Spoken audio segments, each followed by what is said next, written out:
لفظ مصحف ایک عربی لفظ ہے جو قرآن پاک کے کتابی نسخے کی طرف اشارہ کرتا ہے۔ لہٰذا مختلف رسم الخط میں کئی اشاعتیں ہو سکتی ہیں لیکن وہ سب قرآن ہے اور ان کا مواد 100% ایک جیسا ہے۔ پچھلے 2 اسباق میں قرآن کی علامات اور نشانات کے بارے میں جو وضاحت کی گئی ہے وہ تمام علامات کا احاطہ کرتی ہے جو عثمانی مصحف میں پائی جاتی ہیں، جو قرآن کی سب سے زیادہ استعمال ہونے والی اشاعتوں میں سے ایک ہے۔ میں سختی سے تجویز کروں گا کہ آپ اس سبق کو شروع کرنے سے پہلے ان اسباق کو دیکھیں، کیونکہ عثمانی مصحف اور دیگر تمام اشاعتوں میں کافی مماثلت ہے۔ یہ وہ نشانیاں ہیں جو بنیادی طور پر ترک اور اردو مصحف میں پائی جاتی ہیں، اور ان کا کیا مطلب ہے؟ آئیے سب سے پہلے میم کے نشان سے شروع کرتے ہیں، جو ترک مصحف میں بعض اوقات اس طرح بھی لکھا جاتا ہے۔ اس نشان کا مطلب یہ ہے کہ آپ کو یہاں رکنا لازمی ہے ورنہ معنی بدل جائے گا۔ مثال کے طور پر وما يعلم تأويله إلا الله والراسخون في العلم يقولون۔ اس نشان کی وجہ سے ہمیں اللہ کے لفظ کے بعد رکنا ہوگا ورنہ آیت کا مطلب بدل جائے گا اور یوں معنی یہ بن جائے گا کہ علم والے لوگ اللہ کے برابر علم رکھتے ہیں، جو کہ ناممکن ہے۔ لہٰذا اللہ کے لفظ کے بعد رکنا لازمی ہے تاکہ آیت کا صحیح مطلب برقرار رہے۔ اگلا نشان وہ ہے جو قیف کی طرح نظر آتا ہے، اور اس کا مطلب بالکل وہی ہے جو اس کے تلفظ سے ظاہر ہوتا ہے۔ یہ عثمانی مصحف میں قل کے نشان کے مترادف ہے، جس کا مطلب ہے کہ یہاں رکنا بہتر ہے۔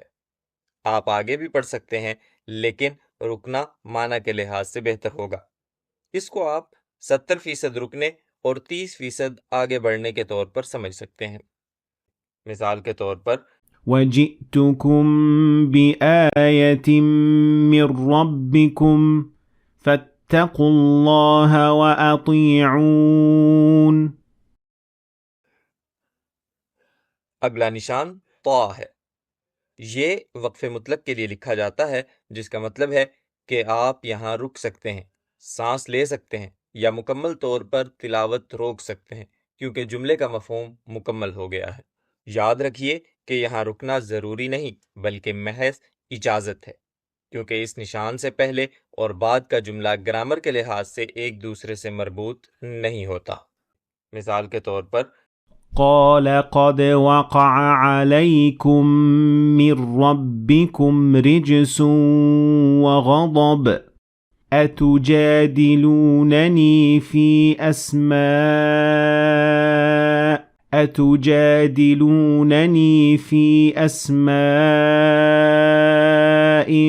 سميتموها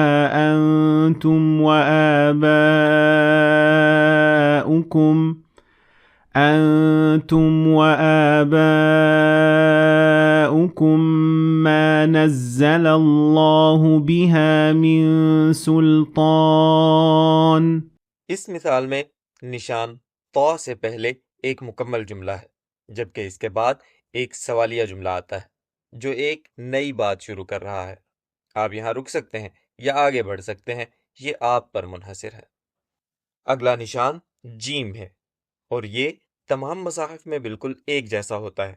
اس کا مطلب ہے کہ آپ رک بھی سکتے ہیں، آگے بھی بڑھ سکتے ہیں، یعنی آپ اسے 50% رکنے اور 50% آگے جانے کے طور پر سمجھ سکتے ہیں۔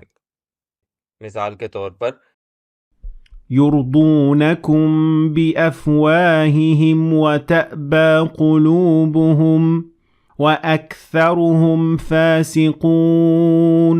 يرضونكم بأفواههم وتأبى قلوبهم وأكثرهم فاسقون۔ اس کے بعد زا اور قاف ہیں جو کہ عثمانی مصحف میں صل کے نشان کے مترادف ہیں۔ ان کا مطلب ہے کہ آگے بڑھنا بہتر ہے، لیکن اگر آپ رکنا چاہیں تو رک بھی سکتے ہیں۔ اس کو آپ 70% آگے جانے اور 30% رکنے کے طور پر سمجھ سکتے ہیں۔ مثال کے طور پر أولئك أولئك الذين اشتروا الحياة الدنيا بالآخرة فلا يخفف عنهم العذاب قالوا سمعنا وعصينا وأشربوا في قلوبهم العجل.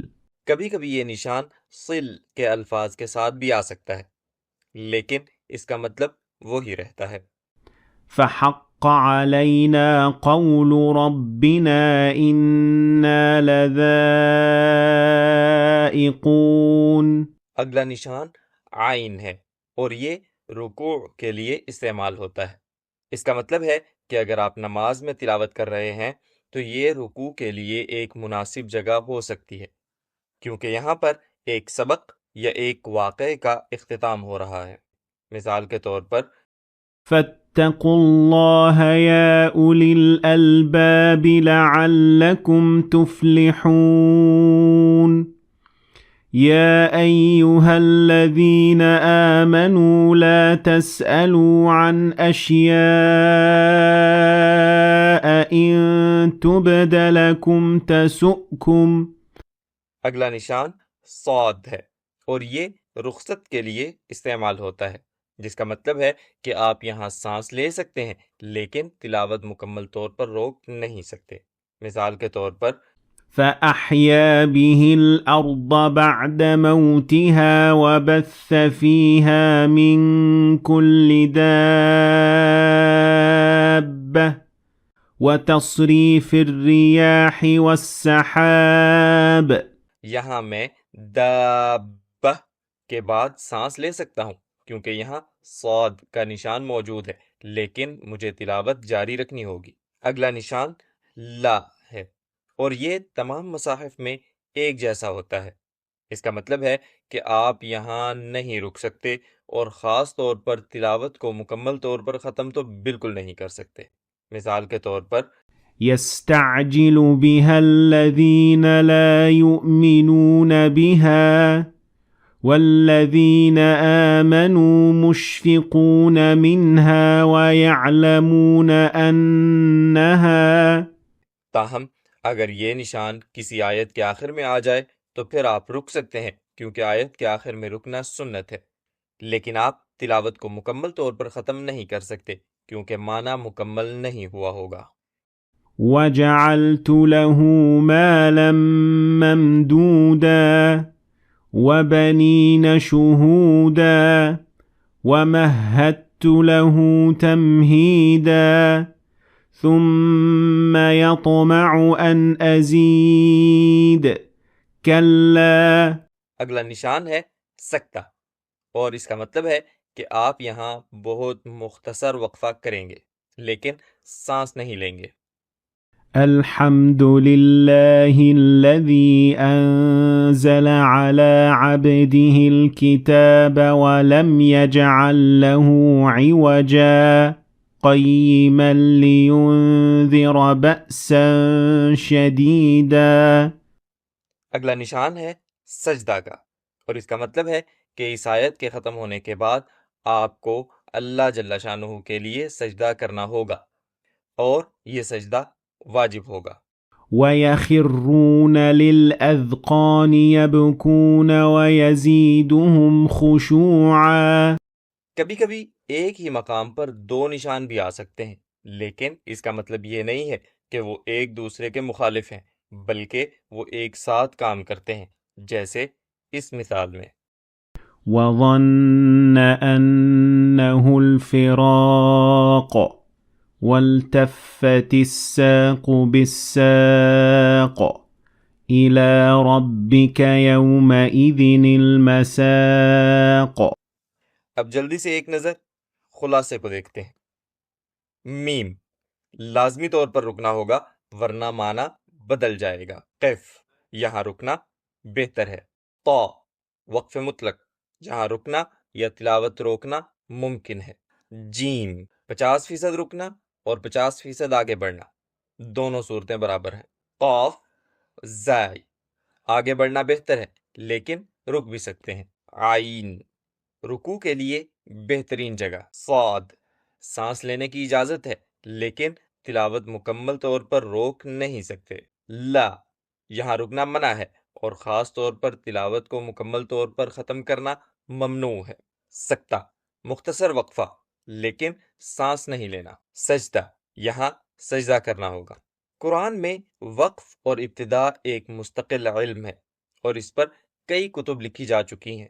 اگر آپ قرآن کی تلاوت کے دوران غلطی سے کوئی چھوٹی موٹی غلطی کر بیٹھیں لیکن جان بوجھ کر معنی کو تبدیل نہ کریں تو ایسی غلطیاں معاف ہیں انشاءاللہ۔